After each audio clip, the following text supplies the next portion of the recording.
Road roller completely hydraulic pressure के through चलते हैं और इंटरेस्टिंग बात यह है कि जो आप 20 टन का रोड रोलर देख रहे हो इसमें एक छोटी सी हाइड्रोलिक मोटर लगी रहती है जो इतने वेट को आगे चलाती है।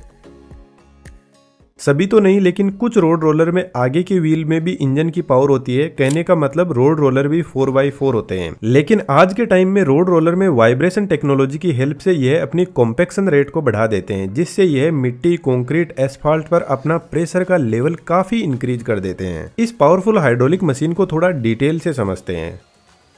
रोड रोलर में एक काफ़ी पावरफुल इंजन होता है। जो आप रोड रोलर देख रहे हो इसका वेट 20 टन का है और इसमें 165 किलोवाट का पावरफुल 6 सिलेंडर इंजन लगा हुआ है। यह इंजन डायरेक्टली किसी भी व्हील से नहीं जुड़ा रहता है। इस इंजन की पूरी पावर को हाइड्रोलिक प्रेशर में कन्वर्ट किया जाता है और फिर अलग अलग काम के लिए भेजा जाता है। इस इंजन की पावर सबसे पहले इस छोटे से हाइड्रोलिक पंप के पास में पहुंचती है, जो एक वेरिएबल डिस्प्लेसमेंट हाइड्रोलिक पंप होता है और यह पंप इंजन से मिल रही रोटेशनल पावर को हाइड्रोलिक प्रेशर में बदल देता है। अब इस हाइड्रोलिक प्रेशर को आगे अलग अलग काम के लिए भेजा जाता है। सबसे पहले इस पंप से प्रेशर जाता है एक रेडियल हाइड्रोलिक पिस्टन मोटर के पास में। बेसिकली इस मोटर के सेंटर पार्ट में इसका रोटर होता है जो थोड़ा सा सेंटर से ऑफसेट रहता है। यह जो मल्टीपल पिस्टन होते हैं इनमें से एक पिस्टन में ही पावर स्ट्रोक अवेलेबल रहता है, जिसका मतलब है एक पिस्टन में हाई प्रेशर से ऑयल आता है, बाकी में लो प्रेशर रहता है। तो जिस भी साइड से रोटर पर हाई प्रेशर लगेगा तो यह हाई प्रेशर से लो प्रेशर साइड में रोटेट कर जाएगा और फिर इसी तरीके से इस पिस्टन में हाई प्रेशर आएगा और बाकी में लो प्रेशर हो जाएगा। तो इस तरीके से हाइड्रोलिक मोटर हाइड्रोलिक प्रेशर को वापस रोटेशनल मोशन में बदल देती है। इस मोटर के जितने भी पिस्टन है और किस पिस्टन में कितना हाई प्रेशर भेजना है यह कंट्रोल वाल्व डिसाइड करता है, जो इस मोटर का ब्रेन होता है। इस रोक ब्रेकर वाले वीडियो में डिटेल से कंट्रोल वाल्व और हाइड्रोलिक पिस्टन पंप को समझाया गया है, तो इस वीडियो के बाद में जरूर से देखना। यह जितने भी हाइड्रोलिक मोटर और हाइड्रोलिक पंप होते हैं यह सेम टू सेम ही काम करते हैं, बस एक दूसरे के ऑपोजिट होते हैं। लेकिन इनकी खास बात है कि इनका पावर टू वेट रेशियो बहुत ज्यादा हाई होता है। जिसको सिंपल लैंग्वेज में समझे तो इस छोटी सी रेडियल मोटर से पावर निकलकर रोलर के इन बड़े बड़े व्हील्स में जाती है और यह छोटी सी मोटर इस 20 टन के वेट को आगे फोर्स सक्सेसफुली आसानी से लगा देती है। लेकिन यदि हम इस मोटर की जगह डिफरेंशियल गियर सिस्टम यूज करें इन टायर को आगे बढ़ाने में, तो यह इतना भारी इंजन इस रोड रोलर को हिला भी नहीं पाएगा। हमें इसके वेट को कम करना होगा और ऊपर से जो गियर सिस्टम है वह भी बहुत ज्यादा कॉम्प्लेक्स बन जाएगा। लेकिन इन हाइड्रोलिक मोटर पंप की एक प्रॉब्लम भी है, इनके पास में पावर का तो भंडार है लेकिन स्पीड नहीं होती है। कोई भी रोड रोलर जेसीबी क्रेन्स ये बहुत स्लो ऑपरेट करते हैं, जिसके पीछे रीजन है ये स्लो स्पीड में वेट तो बहुत ज्यादा खींच लेते हैं, लेकिन जो इंजन इतना फास्ट स्पीड में चल रहा है उसकी स्पीड को यह कलेक्ट करके हाई वेट रेशियो में बदल देते हैं। इसलिए इंजन चाहे कितना ही फास्ट चले, जितनी इनकी पावर बढ़ाते जाएंगे उतना यह स्लो होते जाएंगे। इस वीडियो से आप बहुत अच्छे से समझ पाओगे इस कंसेप्ट को। यह हाइड्रोलिक प्रेशर फिजिक्स के किस लॉ को काम में लेते हैं और यह लॉ क्या बताता है हमें जरूर से कमेंट बॉक्स में लिखना। अब रोड रोलर के आगे का जो ड्रम होता है उसके पास में भी पावर होती है और इस ड्रम में भी हाइड्रोलिक मोटर लगी रहती है और यह मोटर इस ड्रम को रोटेट करवाती है। रोटेट करवाने के लिए इस मोटर को भी हाइड्रोलिक ऑयल का प्रेशर पीछे से पंप से ही मिलता है और यह ड्रम भी रोटेट करने लग जाता है। लेकिन यदि हमें गियर सिस्टम के थ्रू इस ड्रम को पावर देनी हो तो एक बहुत कॉम्प्लेक्स मैकेनिज्म बनाना होगा, लेकिन हाइड्रोलिक ने हमारी जो प्रॉब्लम थी उसको बहुत इजीली और सिंप्लिसिटी से सोल्व कर दिया। जब हमारे पास में इतना हाई प्रेशर ऑयल का अवेलेबल है तो फिर हम इस रोलर को टर्न करवाने के लिए भी हाइड्रोलिक पंप को ही यूज में लेते हैं। अब रोलर में दो टाइप की लोडिंग होती है, डायनामिक और स्टैटिक लोडिंग। जब रोलर नॉर्मली चलेगा तो इस सिचुएशन में तो इसको स्टैटिक लोडिंग बोलते हैं, लेकिन जब इसके अंदर वाइब्रेशन टेक्नोलॉजी को यूज में लेते हुए कॉम्पैक्शन करते हैं तो इसको डायनामिक लोडिंग बोलते हैं। तो रोड रोलर की वाइब्रेशन टेक्नोलॉजी किस तरीके से काम करती है यह जानना काफी इंटरेस्टिंग होगा। वाइब्रेशन मैकेनिज्म के लिए इस ड्रम के पास में एक अलग मोटर होती है जो एक हाई स्पीड मोटर होती है और यह एक वेरिएबल स्पीड मोटर होती है जिसकी हेल्प से वाइब्रेशन की रेट को कम ज्यादा किया जा सकता है। ड्रम के अंदर एक शाफ्ट लगी रहती है जिसको इसेंट्रिक शाफ्ट बोलते हैं। यह जो शाफ्ट होती है इसके ऊपर एक साइड में वेट लगे रहते हैं कुछ इस टाइप के, और जब मोटर चलती है तो यह वेट इस ड्रम को वाइब्रेट करवाते हैं। यदि आप सही से देखोगे तो यह drum basically up down movement करता है और इस ड्रम के नीचे कंक्रीट या सोइल के एटम्स पर वर्टिकली फोर्स लगाता है। अब इसका फोर्स कुछ इस टाइप का होता है कि जब ड्रम अपर साइड में रहता है तो बहुत कम फोर्स सोइल पार्टिकल्स पर लगेगा और जब नीचे आएगा तो अपना मैक्सिमम फोर्स लगाएगा। लेकिन रोड रोलर आगे बढ़ता रहता है, जिसकी वजह से यदि बारीकी से ऑब्जर्व किया जाए तो इसका जो वाइब्रेशन है वह साइक्लिक होता है और रोड के ऊपर कुछ ऐसे छोटे छोटे बम्प्स बना देगा जो कि बिल्कुल भी सही नहीं है। इस कॉम्पैक्टर में बैठा हुआ ड्राइवर इसकी फ्रीक्वेंसी को कंट्रोल कर सकता है। यदि मोटर की स्पीड बढ़ाते हैं तो यह और ज्यादा हाई पावर के साथ में वाइब्रेट करेगा और ऐसी सिचुएशन में एक तो रोलर कंक्रीट के जो पार्टिकल्स है उनको क्रश कर सकता है और दूसरी प्रॉब्लम यह है कि यदि रोलर किसी बिल्डिंग के पास में हुआ तो बिल्डिंग में क्रैक्स भी आ सकते हैं। तो एक दूसरे टाइप का वाइब्रेशन मैकेनिज्म भी अवेलेबल होता है। इस वाइब्रेशन मैकेनिज्म में बेल्ट सिस्टम के थ्रू साइड में लगे वेट की शाफ्ट को रोटेट करवाया जाता है और यह दोनों वेट एक दूसरे से 180 डिग्री पर होते हैं। और दूसरी बात, जो वेट की डायरेक्शन है वह भी 180 डिग्री पर एक दूसरे के ऑपोजिट होती है। जब मोटर स्टार्ट होती है तो यह रोटेट करना शुरू करेंगे और दोनों एक ही डायरेक्शन में रोटेट करेंगे, या तो काउंटर क्लॉकवाइज या फिर क्लॉकवाइज। यदि दोनों ऑपोजिट डायरेक्शन में रोटेट करेंगे तो यहाँ पर वाइब्रेशन कैंसिल आउट हो जाएगा और इस मैकेनिज्म का कोई मतलब ही नहीं होगा। जब रोलर कंक्रीट पर चलेगा तो इसका वाइब्रेशन एकदम वर्टिकल नहीं होता है, यह कुछ इस तरीके से ओसिलेट करता है, स्लाइटली आगे पीछे होता रहता है। आप देख सकते हो कुछ इस तरीके से ड्रम वाइब्रेट करता है, जिसकी वजह से कॉन्टिन्यूअस कॉम्पैक्शन मिलता है और इसके बेनिफिट हमें मिलते हैं कि कंक्रीट पार्टिकल कर्स भी नहीं होंगे और इसके सराउंडिंग की बिल्डिंग को कोई खतरा भी नहीं होगा और कंक्रीट पार्टिकल एकदम यूनिफॉर्मली सेट हो जाएंगे, जिसका रिजल्ट होगा रोड में कोई भी बम्प्स नहीं होंगे और एकदम स्मूथ सरफेस होगा। अब रोड रोलर मल्टीपल टाइप के होते हैं। जिन रोलर के पीछे यह रबर के व्हील लगे रहते हैं यह सिर्फ मिट्टी को ही कॉम्पैक्शन करने के काम आते हैं, इसलिए इनको सोइल कॉम्पैक्टर बोलते हैं। वाइब्रेशन टेक्नोलॉजी इनमें भी होती है। डबल ड्रम कॉम्पैक्टर डामर की रोड बनाते हैं वहां पर यूज में लेते हैं, क्योंकि डामर का टेम्परेचर काफी हाई होता है। डबल ड्रम कॉम्पैक्टर के दोनों ड्रम के अंदर दोनों अलग टाइप की वाइब्रेशन टेक्नोलॉजी यूज में हो सकती है, जिससे वर्टिकल वाइब्रेशन काफी शानदार कॉम्पैक्शन करता है और वर्टिकल प्लस ओसिलेशन रोड को स्मूथ करता जाएगा। एक थर्ड टाइप का न्यूमेटिक रोड रोलर भी होता है। डबल ड्रम रोलर पूरी रोड को फ्लैट करता है, लेकिन फिर भी कुछ एरिया ऊपर नीचे रह जाता है और इस रोलर में आगे पीछे 5 व्हील होते हैं। आगे के 5 व्हील के बीच में जो गैप रहा हुआ है उस गैप को पीछे के 5 व्हील कवर करते रहते हैं। अब कोई सरफेस थोड़ा ऊपर है तो एक स्पेसिफिक व्हील पर ज्यादा लोड आएगा और उसको फ्लैट और बैलेंस कर देगा। मोस्टली जितनी भी क्रेन है जैसे हाइड्रा, टेलीस्कोपिक क्रेन, यह वेट उठाने के लिए हाइड्रोलिक सिस्टम यूज करते हैं, लेकिन इन सब में से टावर क्रेन सबसे अलग है जो वजन उठाने के लिए इलेक्ट्रिक मोटर को यूज में लेती है। यह जो आप क्रेन देख रहे हो इसी को टेलीस्कोपिक क्रेन बोलते हैं। यह मैक्सिमम 10 से 20 टन का वेट उठा सकती है हाइड्रोलिक प्रेशर से, लेकिन टावर क्रेन एक सिंपल सी मोटर की हेल्प से मैक्सिमम 100 टन तक वेट उठा सकती है। लेकिन वेट उठाने की कैपेसिटी दोनों ही क्रेन की हाइट बढ़ने पर कम होती जाती है। हम इस वीडियो में टावर क्रेन के कंस्ट्रक्शन और वर्किंग को डिटेल से समझेंगे, क्योंकि टावर क्रेन की मैक्सिमम हाइट 250 मीटर से भी ज्यादा तक जा सकती है। इसके अलावा हॉरिजॉन्टल लेंथ टावर क्रेन की 70 मीटर तक हो सकती है। अब समझना इंटरेस्टिंग होगा कि यह क्रेन इतनी हाइट पर कैसे अपने आप को बैलेंस करती है और कैसे वेट को लिफ्ट करती है।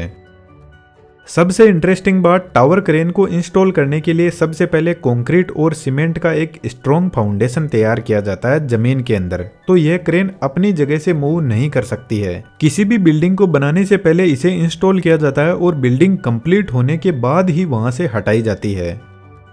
फाउंडेशन तैयार करने के बाद टेलीस्कोप क्रेन की हेल्प से क्रेन को बिल्ड किया जाता है। मेन टावर के एक एक ब्लॉक को उठाकर एक के ऊपर एक को सेट किया जाता है। यह जो ब्लॉक है इनको मास्ट बोलते हैं। लेकिन अभी मैंने बताया कि टावर क्रेन तो 250 मीटर से भी ज्यादा हाइट तक जा सकती है, लेकिन टेलीस्कोप क्रेन तो इस टावर क्रेन को 15 से 20 मीटर तक ही बिल्ड कर पाएगी और इतनी ही हाइट पर क्रेन को पूरा बिल्ड कर देगी। उसके बाद में टावर क्रेन खुद अपने आप की हाइट को बिल्डिंग की हाइट के साथ साथ में बढ़ाती जाएगी। सबसे पहले हम टावर क्रेन के ऑपरेशन को समझते हैं, उसके बाद में यह कैसे अपनी हाइट एडजस्ट करती है उसको भी डिटेल से समझेंगे। टावर क्रेन कुछ इस तरीके से टर्न कर सकती है और क्रेन को टर्न करवाने के लिए यहाँ पर powerful slip ring induction motor लगी रहती है। स्लिप रिंग इंडक्शन मोटर की खास बात है, जरूरत पड़ने पर मोटर के टॉर्क को एक्सटर्नल रेजिस्टेंस की हेल्प से बढ़ाया जा सकता है, जिससे क्रेन और ज्यादा पावरफुल बन जाएगी। यहाँ पर यह जो बड़ा गियर लगा है जिसके ऊपर पूरी ऊपर की क्रेन रोटेट कर रही है, इसको टर्न टेबल बोलते हैं। अब यहाँ पर लगी मोटर क्रेन को कितना ही रोटेट करवा सकती है, तो क्रेन 1.5 राउंड कंप्लीट कर लेती है तो यहाँ पर एक लिमिट स्विच लगा रहता है जो मोटर को बंद कर देता है, क्योंकि क्रेन अब ज्यादा रोटेट करेगी तो इलेक्ट्रिसिटी की सारी केबल्स टूट जाएगी। फ्रंट साइड में क्रेन की जिब होती है जिसकी लेंथ 70 मीटर तक हो सकती है और जिब को बैलेंस करने के लिए पीछे की साइड में काउंटर जिब लगी रहती है जिस पर काउंटर वेट भी लगे रहते हैं क्रेन को बैलेंस करने के लिए। और क्रेन की जिब और काउंटर जिब को सपोर्ट करने के लिए पेंडेंट लगे रहते हैं जो टावर पीक से जुड़े रहते हैं। क्रेन का सेंटर ऑफ मास इस मेन टावर पर होना चाहिए, अदरवाइज क्रेन अनबैलेंस होकर गिर जाएगी। लेकिन टावर क्रेन में बहुत हेवी काउंटर वेट लगा रहता है, 15 से 20 टन मानकर चलो। तो जब क्रेन अनलोडेड कंडीशन में होगी तो काउंटर वेट क्रेन को स्लाइटली अनबैलेंस भी करता है। क्रेन की जिब पर एक ट्रॉली लगी रहती है जो जिब पर लगे ट्रैक पर आगे पीछे मूव कर सकती है। ट्रॉली में टायर लगे रहते हैं जो ट्रैक पर कुछ इस तरीके से चलते हैं। ट्रॉली को आगे पीछे मूव करवाने के लिए एक मोटर लगी रहती है। यह मोटर ड्रम को रोटेट करवाती है और ड्रम रोप की हेल्प से ट्रॉली से जुड़ा रहता है। यहाँ पर रोप का मैकेनिज्म थोड़ा अलग टाइप का होता है। इस ड्रम के ऊपर 2 रोप होती है। जब एक साइड की रोप ओपन हो जाती है तो दूसरी साइड की रोप ड्रम के ऊपर कलेक्ट होती जाती है। रोप का मैकेनिज्म कुछ इस टाइप का होता है, एक साइड की रोप इधर से जाते हुए ट्रॉली से कनेक्ट हो जाती है और दूसरी साइड की रोप भी ट्रॉली से कनेक्ट रहती है जो जिब पर ऐसे चक्कर लगाते हुए वापस ड्रम के पास में पहुंचती है। तो जब ट्रॉली आगे की तरफ जाएगी तो यह वाली रोप ट्रॉली को आगे की तरफ पुल करेगी और ड्रम पर कलेक्ट होती जाएगी और दूसरी वाली रोप ओपन होती जाएगी। जब ट्रॉली पीछे की तरफ आएगी तो अब की बार यह रोप ड्रम पर कलेक्ट होगी। अब क्रेन का ऑपरेटर इस केबिन में बैठा रहता है तो उसको एक्चुअल में सही से दिख नहीं पाता है कि ट्रॉली कितनी दूर चली गई है। कहीं ऐसा ना हो जाए कि ट्रॉली लास्ट में जाकर टकरा जाए, इसलिए ड्रम के पास में एक लिमिट स्विच लगा रहता है। तो जैसे ही ट्रॉली लास्ट पॉइंट पर पहुंचती है तो लिमिट स्विच एक्टिवेट हो जाता है और मोटर को बंद कर देता है। इसे तो वजन उठाने वाली रोप को हैंडल करती है। यह रोप नीचे हुक के पास में लगी हुई पुली से कनेक्टेड रहती है और होस्टिंग यूनिट के लिए एक ही रोप होती है। होस्टिंग यूनिट क्रेन की काउंटर जिब में पीछे की तरफ लगी रहती है। यहाँ पर भी एक powerful slip ring induction motor होती है जो गियर सिस्टम के थ्रू ड्रम से कनेक्टेड रहती है, क्योंकि यही मोटर 100 टन तक का लोड उठाती है। इसलिए इस मोटर के पास में एक ब्रेक यूनिट भी होती है जो वजन को होल्ड करने के काम आती है। मानकर चलो ये ब्रेक नहीं होगा तो मोटर वजन को उठा तो लेगी, लेकिन जैसे ही मोटर स्टॉप होगी तो वजन वापस नीचे चला जाएगा। होस्टिंग रोप टावर पीक से होते हुए मास्टर पुली तक पहुंचती है। इसको मास्टर पुली इसलिए बोला जाता है क्योंकि इसमें कुछ ऐसे सेंसर लगे रहते हैं। जब क्रेन ओवरलोड होती है तो वेट का लोड इस पुली पर भी पड़ता है, जिससे क्रेन को ओवरलोडिंग से बचाया जाता है। यहाँ से रोप जाती है ट्रॉली की पुली के पास और यहाँ से होते हुए हुक के पास पहुंचती है और वापस ट्रॉली से होते हुए जिब के एंड पॉइंट पर रोप को परमानेंटली टाइट कर दिया जाता है। जब होस्टिंग मोटर रोटेट करते हुए रोप को ओपन करेगी तो हुक धीरे धीरे नीचे जाने लगेगा। और अब यहाँ पर भी सेम सिचुएशन होती है। ऑपरेटर को एग्जैक्टली पता नहीं रहता है कि हुक ग्राउंड के टच हुआ कि नहीं, क्योंकि इतनी दूरी से दिखाई नहीं देता है। तो जैसे ही हुक ग्राउंड के टच होता है तो होस्टिंग यूनिट के पास में भी एक लिमिट स्विच लगा रहता है जो ऑपरेट होता है और मोटर को बंद कर देता है। इस क्रेन को ऑपरेट करने के लिए 2 ऑपरेटर होते हैं। एक ऑपरेटर केबिन में बैठा रहता है और दूसरा नीचे ग्राउंड पर रहता है और दोनों एक दूसरे से वॉकी टॉकी से इंस्ट्रक्शन देते हैं। अब इस क्रेन को वजन उठाने की कैपेसिटी जिब की लेंथ के हिसाब से होती है। यदि ट्रॉली टर्न टेबल के एकदम पास में है तो ये मैक्सिमम वजन उठा सकती है। जैसे मानकर चलते 100 टन का वजन उठा सकती है। लेकिन जैसे जैसे ट्रॉली टर्न टेबल से दूर जाती जाएगी तो इसकी वजन उठाने की कैपेसिटी कम होती रहेगी और जिब के एंड पर तो मुश्किल से क्रेन 5 से 6 टन मैक्सिमम वजन उठा पाती है। अब आता है सबसे इम्पोर्टेंट पार्ट, क्रेन अपनी हाइट को कैसे एडजस्ट करती है। लेकिन इससे पहले आपसे एक रिक्वेस्ट है कि यदि आप हमें कोई सजेशन देना चाहते हैं तो कमेंट बॉक्स में जरूर से लिखें और थोड़ा डिटेल में हमें बताएं। इस चैनल को थोड़ा स्पीड में ग्रो करने के लिए हमारी हेल्प जरूर से कीजिएगा। टावर के चारों तरफ एक केज लगा रहता है जिसको टेलीस्कोपिंग केज बोलते हैं और यही क्रेन को लिफ्ट करने में हेल्प करता है। इस केज के नीचे की साइड में लॉक लगे रहते हैं जिससे केज नीचे नहीं जाता और केज के चारों तरफ ऊपर और नीचे की साइड में छोटे छोटे व्हील्स लगे रहते हैं। जब क्रेन को लिफ्ट करना होता है तो टर्न टेबल के यहाँ से नट बोल्ट ओपन कर देते हैं और टर्न टेबल को केज के इन पॉइंट पर सेट कर देते हैं। अब यहाँ से ऊपर की पूरी क्रेन का वेट केज पर आ जाएगा। अब सबसे पहले क्रेन नीचे से एक मास्ट उठाकर लाती है और केज पर रख देती है। इसके बाद में एक और मास्ट को उठाकर बीच में रखती है ताकि जब क्रेन अपनी हाइट एडजस्ट करे तो वेट को भी बैलेंस इस वाले मास्ट से किया जा सके, क्योंकि अभी मैंने बताया था क्रेन अनलोडेड होगी तो काउंटर वेट क्रेन को अनबैलेंस करता है। केज के अंदर एक हाइड्रोलिक पंप लगा रहता है जो इस पूरी क्रेन को ऊपर लिफ्ट करता है। इस पंप के यहाँ पर एक लिफ्टिंग रोड लगी रहती है जिसको क्रेन को उठाने से पहले इस रोड को टावर के इन लॉक में सेट कर दिया जाता है। केज के अंदर इस हाइड्रोलिक पंप को उठाने का पूरा मैकेनिज्म होता है। यहाँ पर एक मोटर लगी रहती है, तो जब मोटर स्टार्ट होती है तो पंप धीरे धीरे ऊपर उठना शुरू करेगा और क्रेन को ऊपर उठाता रहेगा। जब पंप की लेंथ पूरी हो जाती है तो केज के नीचे बने हुए लॉक टावर के इन लॉक में सेट हो जाएंगे और अब पूरा लोड केज पर आ जाएगा और पंप फ्री हो जाएगा।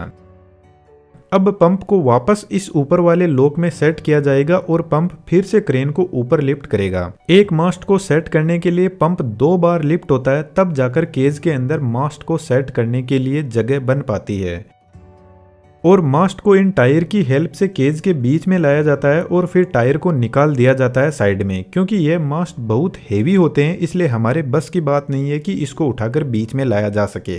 मास्ट केज में आने के बाद नीचे के बोल्ट को सेट कर दिया जाता है। अब यदि क्रेन को और ज्यादा लिफ्ट करना है तो यही प्रोसेस फिर से चलेगी और क्रेन को लिफ्ट नहीं करना है तो ऊपर टर्न टेबल के कनेक्शन केज से हटाकर टावर से कर दिया जाता है नट बोल्ट की हेल्प से।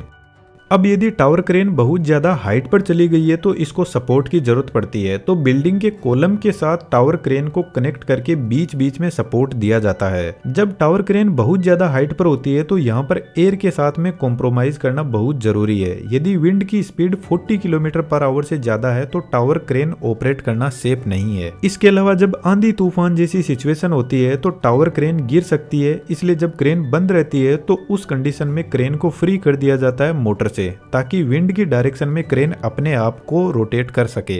एनिमेशन की दुनिया में आपका मोस्ट वेलकम है। डिटेल्स डिस्क्रिप्शन में अवेलेबल है। वीडियो अच्छा लगा तो चैनल को सब्सक्राइब करते हुए जरूर से जाना। Thank you.